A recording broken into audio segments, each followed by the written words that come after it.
Hello students, welcome back. So how are you all? I hope you all are fine.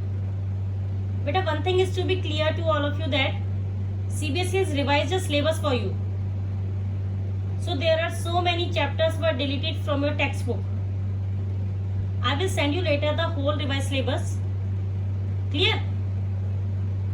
But now I will clear to all of you that you will prepare a notes by yourself,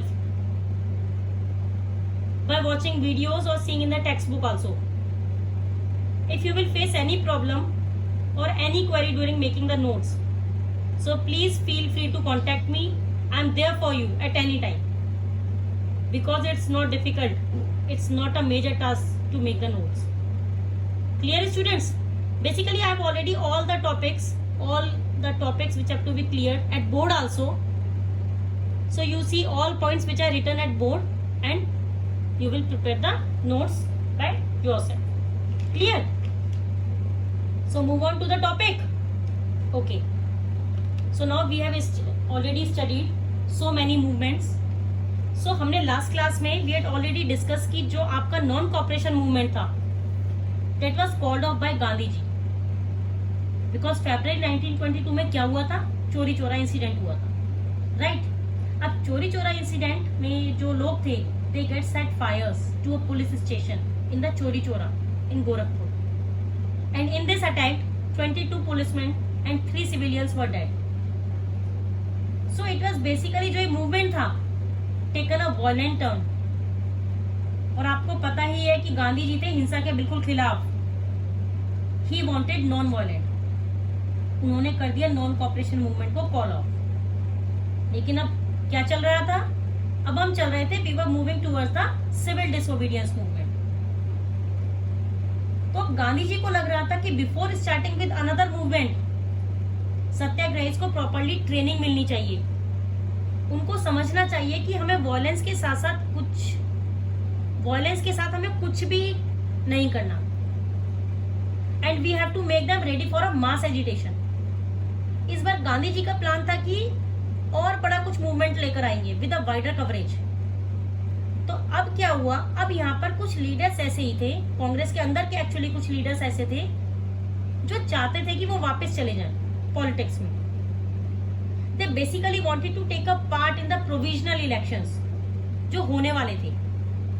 it was set up by the government of India act of 1919 का जो government of India का जो act था, उसके according जो elections होने वाले थे, people wanted to participated in that.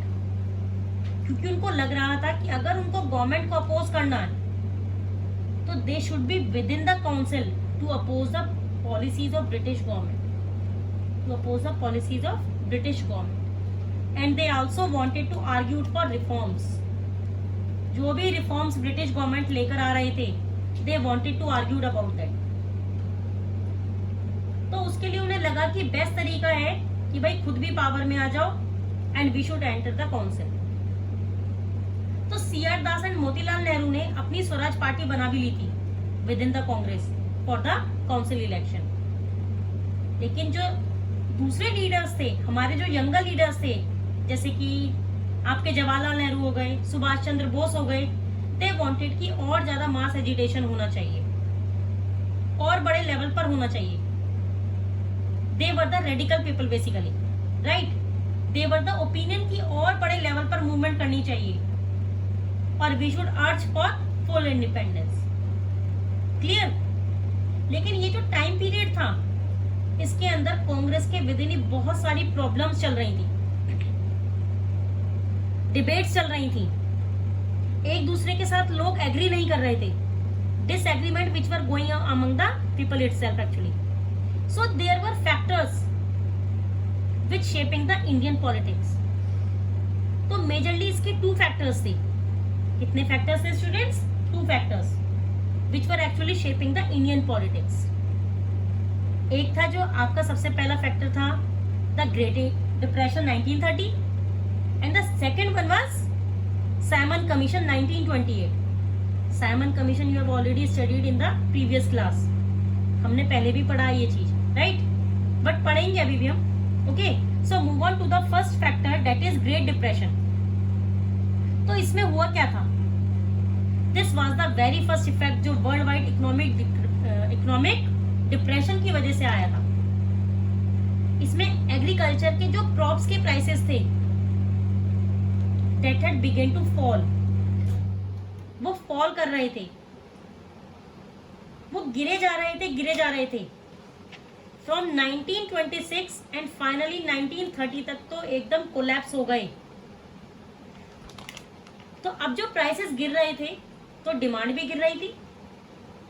जब क्रॉप्स की या प्रोडक्ट्स की डिमांड गिर रही थी, फॉल हो रही थी, तो एक्सपोर्ट्स भी डिक्लाइन हो रहे थे। तो उसकी वजह से जो पीजेंट्स थे उनके लिए बहुत ज़्यादा डिफिकल्ट हो गया था अपने प्रोड्यूस को सेल करना।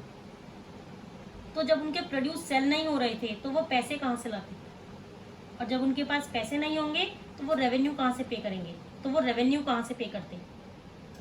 लेकिन द लैंडलॉर्ड्स वर रिलेक्टेंट कि नहीं भाई, हमें तो पूरा रेवेन्यू चाहिए ही चाहिए, हमें तो कोई नेगोशिएशन नहीं करनी, किसी तरीके की भी हम नेगोशिएशन करने वाले बिल्कुल भी नहीं है, हमें रेवेन्यू चाहिए। तो अब पीजेंट्स को बहुत ज़्यादा प्रॉब्लम होने लगी।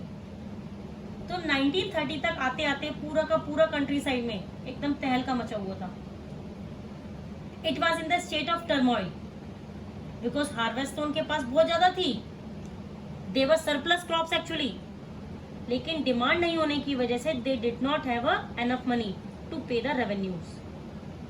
और इस टाइम पर साथ ही साथ क्या चल रहा था, जो हमारी गवर्नमेंट थी ब्रिटेन में, ब्रिटेन की जो न्यू टोरी गवर्नमेंट थी, उन्होंने एक स्टैच्यूटरी कमीशन बनाई।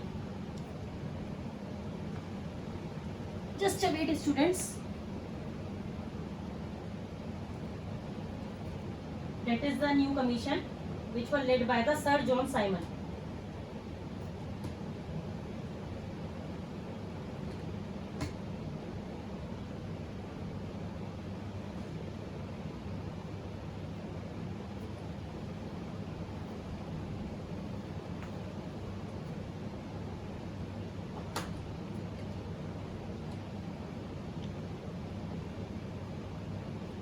I think it's clear now.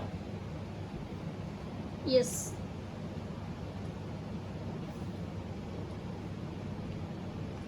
So उन्होंने एक स्टैच्यूटरी कमीशन बनाई under sir John Simon. Sir John Simon के अंडर बेसिकली ये कमीशन बनी थी। He was led the statutory commission. तो ये सेटअप किस लिए हुई, ये क्वेश्चन अराइज होता ही है कि मैम ये एक्चुअली सेटअप हुई क्यों थी। तो बेटा ये सेटअप इसीलिए हुई थी जिससे कि हमारे कॉन्स्टिट्यूशनल चेंजेस लाए जाएं।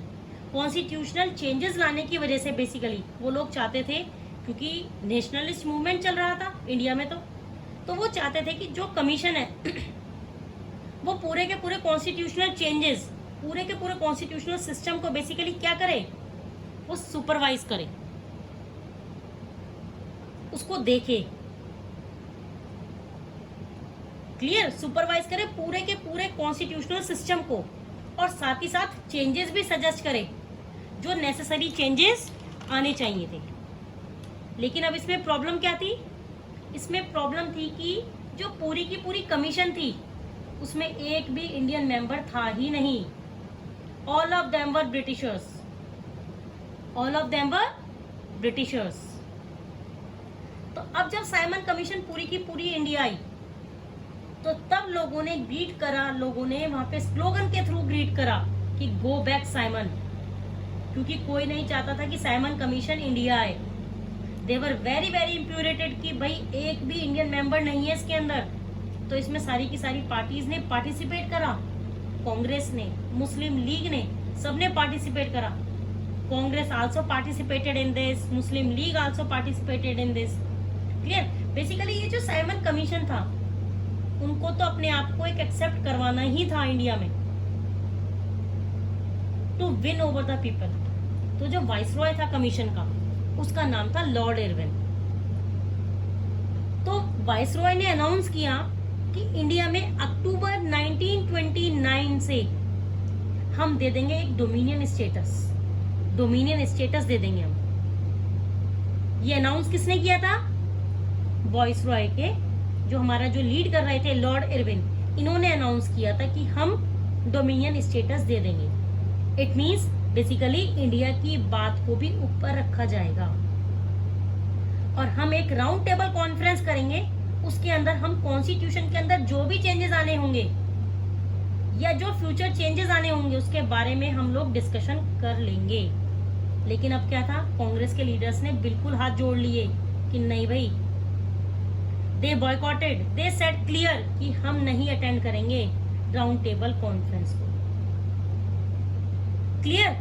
सो अब क्या हुआ, अब जो रेडिकल्स थे कांग्रेस में रेडिकल्स कौन थे? वी हैव ऑलरेडी स्टडीड कि कांग्रेस में कौन से वो लीडर्स थे, आपके जवाहरलाल नेहरू, सुभाष चंद्र बोस। अब वो और ज्यादा बोल्ड हो गए थे, वो और ज्यादा फोर्सफुल हो गए थे। नाउ दे वर लाइक कि अब तो हम कुछ करके ही दम लेंगे। क्लियर?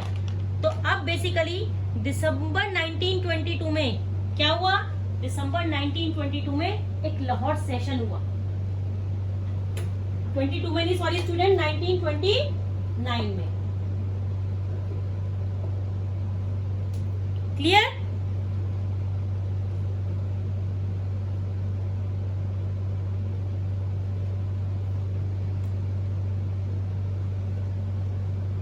बेसिकली दिसंबर 1929 में क्या हुआ, जो प्रेसिडेंसी थी अंडर जवाहरलाल नेहरू, उन्होंने लाहौर सेशन फॉर्म्ड करी and they had demanded for पूर्ण स्वराज।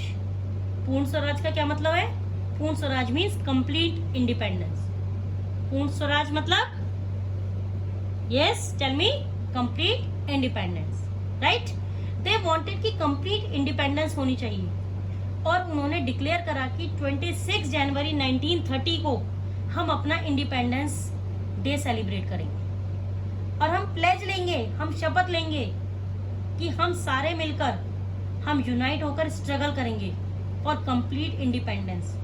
हम एड़ी चोटी का जोड़ लगा देंगे इंडिपेंडेंस के लिए। हम ब्रिटिशर्स को इंडिया से बाहर निकाल कर ही दम लेंगे। लेकिन ये जितनी भी सेलिब्रेशन थी, they attracted a very very little attention, जो अगेन उनके एक्सपेक्टेशन से बिल्कुल अलग थी। उन्होंने तो सोचा था कि this could be widespread, this could be a very huge, सारे के सारे लोग इसके टुवर्ड्स अट्रैक्ट होंगे and everybody will participated in this, but ऐसा नहीं हुआ। तो महात्मा गांधी अब थोड़ा असमंजस में आ गए, थोड़ा सोच में आ गए कि अब क्या किया जाए। तो उन्होंने सोचा कि एक थोड़ा सा एब्स्ट्रैक्ट आइडिया होना चाहिए फ्रीडम का। It should be associated with you know complete daily issues, everyday life. Basically जो बेसिक इश्यूज थे उन्होंने उनको कैप्चर करने की कोशिश करी, उनको उन्होंने टेकअप करने की कोशिश करी। सो जो सबके जो इशू हो उन्हें हम टेकअप कर, हम हमारे को उनको टेकअप करना होगा, ऐसा उन्होंने सोचा। और हमारे को उनको क्या बनानी होगी, अपनी एक स्ट्रेंथ बनानी होगी। So every person, everybody, a large group of people will support them. तो उन्होंने 31 जनवरी 1930 को इन्होंने, गांधी जी ने सॉल्ट मार्च करी। So we will discuss later on the next video. Okay.